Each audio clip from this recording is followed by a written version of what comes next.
예, 반갑습니다. 이화영입니다. 어, 저는 사실 여러 연사분 말씀들을 들으면서 앞서서 조금 걱정이 됩니다. 저는 40대 중반입니다. 그리고 두 아이의 엄마이기도 합니다. 그리고 굉장히 느린 아날로그 세대입니다. 사실 이 테드엑스도 이 강연을 요청받고 나서 저 처음 알았거든요. 그리고 이거 움직이는 것도 저 쉽게 못할지 모릅니다. 그래도 이해해 주시고요.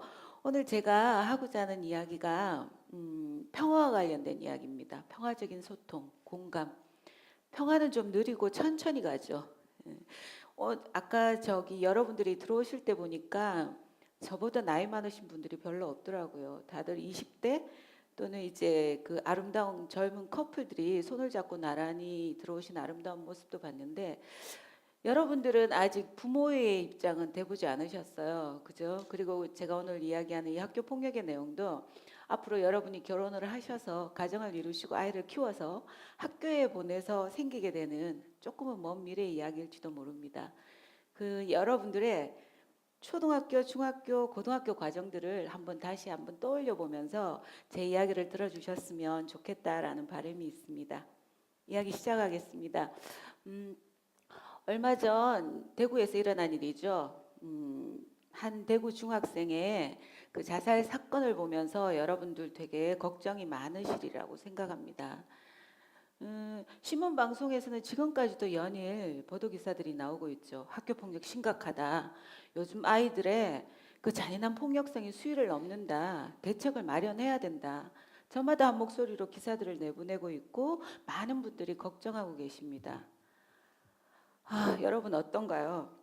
음, 저희 동네에도 사실은 10년 전에 이런 일이 있었습니다. 그 한 초등학생 아이가 주변의 친구들로부터 지속적으로 괴롭힘을 당하다가 자신의 집 아파트 베란다에서 뛰어내린 친구의 이야기입니다. 그 친구는 보름 동안 혼수 상태에 있다가 결국 세상과 작별하게 되었습니다. 그때도 지금과 마찬가지입니다. 그때도 지금처럼 세상은 떠들썩했고 많은 취재 기사들이 연일 보도화됐고요. 그리고 많은 분들이 걱정을 하셨습니다. 학교 폭력의 근본적인 대책을 마련해야 된다라고 저마다 목소리를 높이시기도 하셨어요. 그래서 실제로 2004년 8월에 학교 폭력 예방 및 대책에 관한 특별법이 마련되어 시행되기도 했습니다. 시행되고 나서 10년이 지난 지금 어떨까요? 똑같지 않나요? 변화가 있나요? 10년 전에도 10년이 지난 지금에도 여전히 힘들고 아픈 선택을 하는 아이들이 있습니다. 어쩌면 지금 이 순간에도 여러분들 주위에 그 자신의 아픔을 누군가에게 말하지 못하고 혼자서만 괴로워하다가 아픈 선택을 고민하는 친구들이 있을런지도 모릅니다. 제가 얼마 전에 학교 폭력에 대한 기사들이 이렇게 많이 보도되면서 학교 폭력 대책에 관한 토론회가 있었어요. 그래서 거기에 초대받아서 간 적이 있습니다.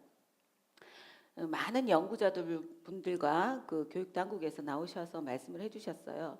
그래서 연구자들이 이렇게 말씀을 하셨습니다. 그 학교 폭력과 관련된 원인과 대책들에 대해서 학문적으로 이론적으로 말씀들을 해주셨고요. 교육인적 자원부에서 나오신 국장님은 또 이렇게 말씀을 하시더군요. 학교 폭력의 원인은 게임에 있다. 폭력적인 게임이 있다. 그러면서 교육당국의 나름의 대책들에 대해서 또 많이 말씀해 주셨어요. 근데 저는 그 이야기를 들으면서 이런 생각이 문득 들더군요. 왜 그 학교 폭력의 당사자인 아이들은 왜 이 자리에 없는 거지? 그 아이들이 과연 이 자리에 왔으면 무슨 생각을 했을까? 그 아이들의 그 자신의 이야기를 자신들은 어떻게 이야기하고 있고 여기에 나오신 어른들에게 무엇을 바라고 있는 걸까? 어떤 것들을 해줬으면 좋을까? 아이들은 어떻게 생각할까? 이게 궁금해지더라고요. 그런데 정작 그 이후에 쏟아져 나온 대책들도 마찬가지고 쏟아지는 기사들도 마찬가지고 아이들의 목소리는 그 어디에도 없거든요. 왜 그럴까요? 제가 사는 동네에 한 초등학교에서 있었던 일입니다. 저희 동네에도 전국에 있는 모든 학교에서 지금 이 시간에도 사실은 폭력적인 상황은 발생합니다. 작은 따돌림, 툭툭치기, 일상적인 욕하기 늘 일어나는 일이죠. 저희 초등학교에서도 있었어요. 그래서 학교 초부터 한 아이가 주변의 아이들로부터 지속적으로 괴롭힘을 당했어요. 지나가면 툭툭 때리고 화장실 빈 곳, 뭐 학교 운동장 빈 공터, 사람들이 보지 않는 곳이라고 여겨지면 그 아이를 여지없이 욕하고 때리고 모욕하고 협박 주고를 반복했어요. 시간이 지나도 그 일은 해결되지 않았어요. 그래서 그 상황을 아신 부모님들이 학교에 찾아와서 담임 선생님에게 항의도 하고 부탁도 했어요. 그런데도 여전히 그 상황은 멈춰지지가 않더라고요. 담임 선생님 뭐라고 말씀하셨는 줄 아세요? 담임 선생님 이렇게 말씀하시더라고요. 요즘 아이들 6학년 아이들은 감당이 안 돼. 너무 폭력적이야. 너무 폭력적이야. 욕도 너무 많이 해. 학생인권 조례를 만들고 나니까 오히려 더 아이들을 통제하고 관리하는 게 힘들어졌어. 이렇게 학부모님들 앞에서 말씀을 하셨다고 합니다. 그래서 그 상황을 부담 못한 그 학교 학부모님들이 직접 조를 짜셔가지고 학교 안을 순시하면 어떻겠느냐 이렇게 제안을 하셨대요. 그랬는데 같은 학년인 6학년 학부모님들께서는 감히 함부로 아무도 나서시지 않으셨답니다. 왜 그러셨겠어요? 자신의 아이에게 다 올지도 모르는 보복이 두려워서 6학년 학부모들은 아무도 신청을 안 하셨다고 합니다. 아이들도 마찬가지죠. 주변의 친구들이 괴롭힘을 당하는 걸 보면서도 쉽게 다가가서 말리거나 잘못됐다 그러지 말라라고 말하지 못합니다. 왜 그러겠어요? 아이들은 그 상황을 폭력이라고 느끼지 않을지도 모릅니다. 혹은 자신에게 돌아올지도 모르는 보복이 두려워서 감히 나서지 못하는 거죠. 여러분들 부모님들 계시죠? 부모님들 집에서 자녀들에게 이렇게 말씀하시죠. 힘든 애가 있으면 도와줘야 해. 몸이 아픈 애가 있으면 가방을 들어줘야 하고 그 학교에 준비물을 가지고 오지 않은 아이가 있으면 네가 가지고 간 것을 나눠 써라. 이렇게 평소에 가정교육 하시죠. 그런데 만약 학교 폭력의 현장에서 누군가가 괴롭힘을 당하는 현장에 내 아이가 그 자리에 있었다라고 생각을 한번 해보세요. 여러분 똑같이 말하실 수 있겠어요? 당장 뛰어가서 그 아이를 도와라? 저도 못해요. 저도 못합니다. 저도 못하죠. 그래서 저는 최선이 아닌 차선의 방법으로 아이들한테 약간 비겁하긴 해요. 이렇게 말합니다. 일단 그 상황에서 멀리 벗어나라. 그리고 나서 주변의 선생님들이나 어른들에게 도움을 청해라. 이렇게밖에 말 못합니다. 아이들도 마찬가지지만 학교 안에서 괴롭힘이 발생했을 때 교사의 역할은 정말 중요합니다. 제가 어디 가면 꼭 하는 이야기예요. 선생님 정말 중요하다. 담임 선생님 이렇게 말합니다. 교사는 그 상황이 발생하면 먼저 벌어진 상황에 대한 구체적인 정황 정보를 확보하고 사실에 대해서 구체적으로 이해를 해야 됩니다. 그래서 그 정황 정보를 모아서 피학생의 학부모, 가해학생 학부모를 어떻게 해요? 만나야 되겠죠, 그죠? 그리고 만나서 자기가 수집하고 모은 알고 있는 정확한 그 정보에 근거한 그 사실들을 양측 학부모에게 전달하고 그들을 이해시켜야 합니다. 그리고 가해 학생 학부모가 그 상황을 어떻게 해요? 받아들일 수 있도록 해야 합니다. 그렇게 하는 역할을 하는 데 있어서 교사는 정말 중요한 사람이거든요. 문제 해결에 있어서. 그 괴롭힘을 당한 아이의 아픔과 고통을 가슴으로 느끼는 교사다라고 생각을 해보세요. 그런 교사와 가슴으로 느끼지 못하는 교사의 문제 해결 과정과 그 결과는 너무나 다릅니다. 너무나 다르죠. 그렇지만 이런 문제 해결에 있어서 중요한 교사 또한 학부모의 책임이나 교육당국의 어떻게 해요? 책임 추궁에서 자유롭지 못한 게 지금의 현실이기도 합니다. 여러분, 두려움은 어때요? 소통을 가로막죠. 두려움은 벌어진 상황을 어떻게 해요? 올바르게 인식하기보다는 가능한 그 상황에서 벗어나려 애쓰게 만듭니다. 두려움은 우리 길을 막죠. 막고 들으려 하지 않습니다. 그리고 그 두려우면 상대를 비난하게 하고 문제에 대한 책임을 내가 아닌 상대에게 떠맡기려 애쓰게 만듭니다. 그 학부모님들은 이렇게 말씀을 하세요. 지금 우리 아이들의 폭력적인 그 모습과 학교의 현실들이 학교와 교사의 책임이라고 말합니다. 맞나요? 부모님들은 또 이렇게 말합니다. 아니죠. 학교나 교사는 또 이렇게 말합니다. 가정에서 아이들을 잘 돌보지 못한 부모님들 탓이라고요. 누구 탓일까요? 대답을 안 하시네요. 저는 그 과천에 살고 있습니다. 제가 일하고 있는 단체는 학교 평화 만들기라는 단체거든요. 아까 말씀드렸듯이 이 단체는 한 초등학생 아이가 주변 아이들로부터 괴롭힘을 당하다가 자살한 사건을 계기로 그 지역 분들이 더 이상 이런 아픔을 선택하는 아이가 있어서는 안 되겠다라는 데 공감한 많은 분들이 모여서 만들어진 단체입니다. 그래서 폭력을 주제로 이제 만들어진 단체이기 때문에 처음에는 학교 안으로 들어가서 학교 폭력 예방 교육을 하는 데 집중했어요. 얘들아, 폭력은 안 돼. 폭력은 나쁜 거야. 절대 하면 안 돼. 학교 폭력 예방 교육을 한 2, 3년간 열심히 했습니다. 근데 하다 보니까 자꾸 뭔가 질문이 떠오르더라고요. 저희 안에. 이상하다. 폭력 나쁜 거야 라고 아이들한테 이렇게 열심히 이야기하는데 왜 아이들의 폭력적인 행동이나 말은 달라지지 않는 거지? 좀 나아지지 않는 거지? 학교 안에 폭력적인 이런 상황들은 왜 변화되지 않는 거지? 고민이 들더라고요. 그렇다면 과연 이런 폭력에 대한 것들이 아이들이 머리로 이해하는 것들이 아니라 몸으로 아이들이 들어서 가슴으로 이해할 수 있다면 그러면 어떨까? 그러면 아이들의 행동이 변화될 수 있을까? 이제 이런 고민들을 하기 시작했어요.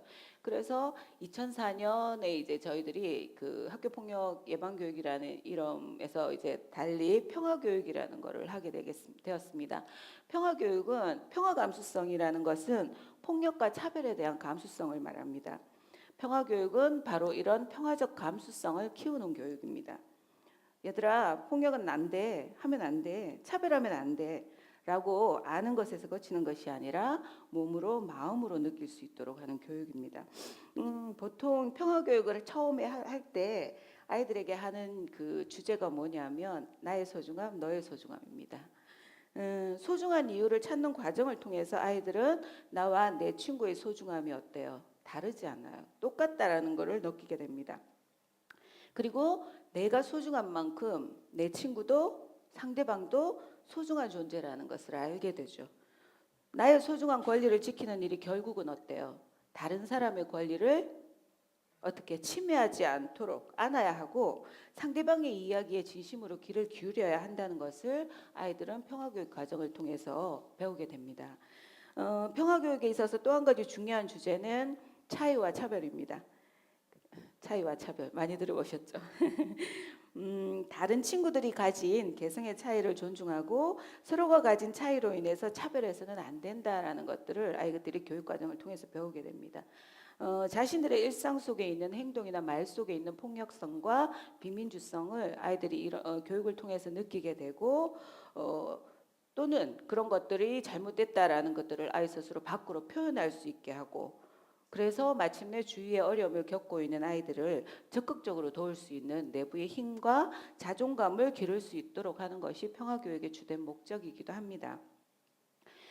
사실은 평화교육을 지금까지 해오면서 아이들이 평화교육에 저희들이 아기자기한 구성, 내용 이런 것들도 재밌어했지만 실제로 아이들이 좋아했던 것은 어른들이 자신의 눈높이에서 자신들을 바라봐주고 그리고 이제 차별 없이 민주적으로 자신들을 대하는 강사들의 태도에 아이들은 더 좋아했습니다.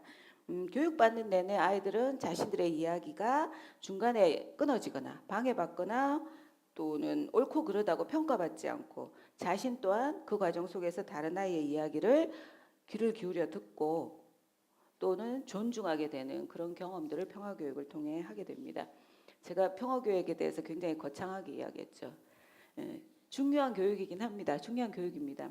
여러분들 그렇다고 아이들에게 몇 차례 평화교육을 했다고 아이들 속에 가지고 있는 그 폭력적인 말과 행동이 금방 변할 수 있을까요? 그건 사기죠, 그죠? 제가 그렇다고 이야기하면 그건 아닙니다. 환경이 변해야 되는 거죠. 아이들이 먹고 자고 놀고 하는 곳이 어디예요? 집, 학교, 그리고 아이들이 살고 있는 동네, 지역사회입니다. 이 지역사회가 집, 학교, 동네, 지역사회가 끊임없이 아이들에게 평화적 감수성을 자극할 수 있는 그런 경험의 기회들을 계속 제공해 주어야 합니다. 그런 의미에서 중요한 것이 있죠. 학교죠, 그죠? 학교는 아이들의 낮 시간의 대부분을 보내는 곳입니다.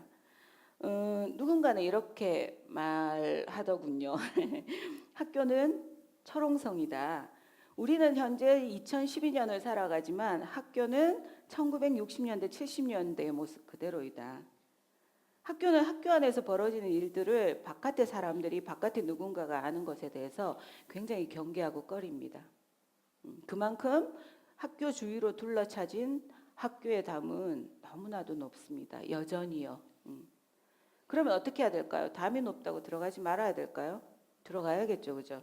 그래서 우리들은 특히 부모님들은 학부모님들은 학교 문턱을 넘어 학교 안에 아이들을 들여다보려는 노력을 학교 안을 들여다보려는 노력을 포기하면 안 돼요. 계속 해야 됩니다. 내 아이만이 아니라 우리 아이들이 주로 생활하고 있는 교실에 성면이 들어있지는 않은지 굉장히 위험한 물질이죠, 그죠? 성면이 들어있지는 않은지 인조 잔디가 깔린 우리 아이들의 학교 운동장이 아이들의 건강에 어떤 영향을 미치는지 우리 아이들이 점심 저녁을 먹고 있는 학교 급식의 원리와 질은 어떤 것들인지 꼼꼼하게 따져보아야 합니다. 누군가가 관심을 가지고 자기를 들여다보고 있다라는 것을 인식하는 거하고 인식하지 못하는 거는 굉장히 차이가 큽니다. 아무도 지켜보는 사람이 없다고 여겨질 때 그 사람의 행동과 말에는 거침이 없겠지만 누군가가 지켜본다고 하면 그건 상황은 달라지는 거죠. 아무도 지켜보는 그 학부모가 없다라고 생각할 때는 학교의 태도와 결정에는 어때요? 거칠 것이 없죠. 그렇지만 학부모들이 지켜본다라고 느끼면 어때요? 학교는 매우 조심스러워지고 그들의 판단과 결정도 어때요? 신중해질 수밖에 없는 거죠. 그런 의미에서 본다면 학교 안으로 적극적으로 들어가서 학부모들이 학부모 활동을 하고 학부모의 활동을 하고 학교 운영위에 적극적으로 참여한다는 것은 굉장히 중요한 의미를 가집니다. 바깥에서 보는 거하고 그곳으로 직접 들어가서 거기 안을 들여다보는 것들은 굉장히 다르거든요. 느껴지는 것도 다르거든요. 학부모님들 한번 고민해 보시면 좋으실 것 같고요. 제가 다음에 이야기하고 싶은 건 이런 겁니다. 여러분들 모두 미래의 내 아이, 현재의 내 아이가 학교 안에서 안전하고 행복하게 생활하시기를 바라잖아요. 그죠? 여러분들이 내 아이의 삶이 그러기를 바란다고 생각하시면 여러분들은 내 아이뿐만 아니라 주변의 아이들을 살피고 돌봐야 하는 그런 노력들을 반복하시고 지속적으로 하셔야 된다라는 것을 말씀드리고 싶습니다. 시간이 너무 짧네요. 조금 초과하면 안 되나? 저는 결론적으로 말씀드리면 그래도 사람이 희망이다라는 것을 말씀드리고 싶습니다. 평화적 감수성을 가진 사람이 교육행정의 의사결정자가 되고 학교장이 되고 교사가 된다면 그렇다면 어떨까요? 이전과는 조금 더 다른 어떤 변화를 기대해봐도 좋지 않을까라고 생각이 듭니다. 여러분, 폭력은 생각하는 것만으로 두렵고 무섭죠. 두려움은 폭력이라는 그 자체가 거대한 괴물처럼 우리 안에 존재하고 있습니다. 그러나 이렇게 평화를 만들어 가려고 노력하는 사람들이 한 사람, 두 사람, 나아가서 수천 수만이 된다면 폭력은 더 이상 우리에게 두려운 존재는 아닐 것입니다. 왜냐하면 평화는 폭력을 이기고 누를 만한 아주 큰 힘을 가진 평화이기 때문이라고 생각합니다. 우리 동네에서 아픈 선택을 했던 그 아이가 베란다에 서서 엄마에게 했던 마지막 말입니다. 엄마, 제가 이거 하면 울컥하는데 창밖에서 한 아이가 울고 있어. 우리는 정말 이제 다시는 창밖에서 울고 있는 아이를 보지 않기를 간절히 바랍니다. 감사합니다.